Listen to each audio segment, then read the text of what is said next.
जेब कतरों से सावधान।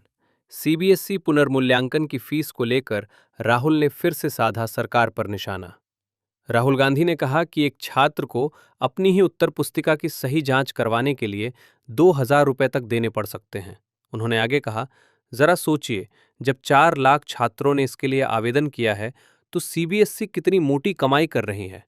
कांग्रेस नेता राहुल गांधी ने सोमवार 1 जून 2026 को सीबीएसई की पुनर्मूल्यांकन प्रक्रिया और उसकी फीस को लेकर मोदी सरकार पर तीखा हमला बोला। उन्होंने कहा कि जब शिक्षा को सेवा नहीं बल्कि धंधा बना दिया जाता है तो गलतियां सुधारी नहीं जाती बल्कि और बढ़ जाती हैं। राहुल गांधी ने सोशल मीडिया पर सीबीएसई के उन छात्रों के साथ अपनी बातचीत का एक वीडियो क्लिप शेयर किया जो बोर्ड के ऑन स्क्रीन मार्किंग सिस्टम की वजह से परेशानियां झेल रहे हैं। वीडियो के साथ अपने ट्विटर पर हिंदी में लिखी एक पोस्ट में राहुल गांधी ने कहा, जेब कतरों से सावधान, आज ये सीधे सीबीएसई के अंदर बैठे हैं। अगर सीबीएसई की गलती की वजह से आपके नंबर गलत आते हैं तो आपको क्या मिलता है? एक बिल, डिजिटल स्कैन्ड कॉपी के लिए 100 रुपए प्रति विषय, नंबरों की दोबारा गिनती के लिए 100 रुपए प्रति पेपर, पुनर्मूल्यांकन के लिए 25 रुपए प्रति सवाल। लोकसभा में विपक्ष के नेता ने कहा कि एक छात्र को सिर्फ अपनी उत्तर पुस्तिका की सही जांच पक्की करने के लिए 2,000 रुपए तक चुकाने पड़ सकते हैं। उन्होंने कहा कि जरा अंदाजा लगाइए, जब 4 लाख छात्रों ने ऐसे आवेदन दिए हैं तो सीबीएसई को इससे कितनी कमाई हो रही है। गलती सीबीएसई की, भुगत रहे हैं छात्र। राहुल गांधी ने कहा कि जब मोबाइल फोन से स्कैनिंग की जाती है तो मार्किंग में गड़बड़ी होना तय है। उन्होंने आगे जोड़ा कि इन गलतियों को सुधारने का खर्च छात्रों को उठाना पड़ रहा है।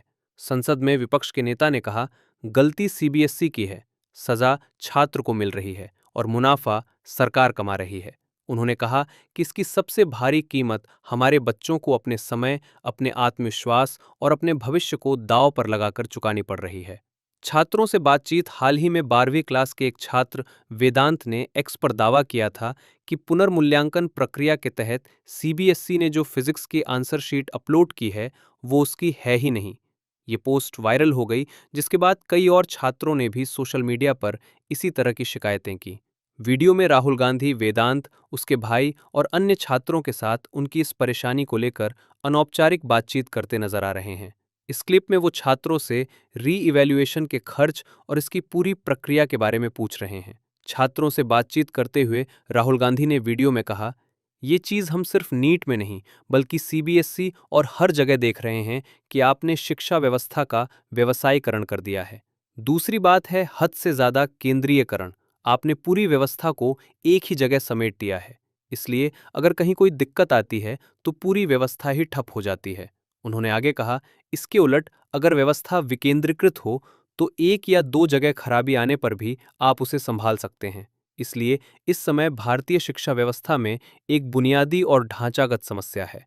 इस बातचीत का ये दूसरा वीडियो क्लिप है जो उन्होंने शेयर किया है। इससे पहले रविवार को भी राहुल गांधी ने छात्रों के इसी समूह के साथ बातचीत का पहला वीडियो शेयर करते हुए केंद्र सरकार पर निशाना साधा था। उन्होंने इन छात्रों को बहादुर युवा भारतीय बताया था, जिन्होंने मोदी सरकार से सीधे और सरल सवाल पूछे, लेकिन बदले में उन्हें जवाब के बजाय अपमान मिला। आंसर शीट बदलने का विवाद। सीबीएसई 12वीं के कई छात्रों ने पोर्टल पर अपलोड की गई स्कैन कॉपियां देखने के बाद शिकायत की थी कि आंसर शीट आपस में बदल गई हैं और जो कॉपियां दिख रही हैं वे उनकी नहीं हैं। बाद में सीबीएसई ने इन छात्रों से संपर्क किया और उनकी सही आंसर शीट उन्हें भेजी। बोर्ड का कहना है कि उसने कथित तौर पर बदली हुई आंसर शीट और री इवैल्यूएशन में छात्रों को आ रही दूसरी दिक्कतों के मामलों को सर्वोच्च प्राथमिकता पर लिया है। सरकारी सूत्रों के मुताबिक आईआईटी मद्रास और आईआईटी कानपुर के विशेषज्ञ digital infrastructure corporation of India DICI के साथ मिलकर इस सिस्टम की जांच कर रहे हैं और पोर्टल व पेमेंट गेटवे को और मजबूत बना रहे हैं। सीबीएसई परीक्षा के लिए ऑन स्क्रीन मार्किंग करने वाली कंपनी कोएम्प्ट भी राहुल गांधी के निशाने पर रही। उन्होंने आरोप लगाया कि ये कंपनी अपने पुराने नाम ग्लोब अरेना के समय से ही विवादों में रही है।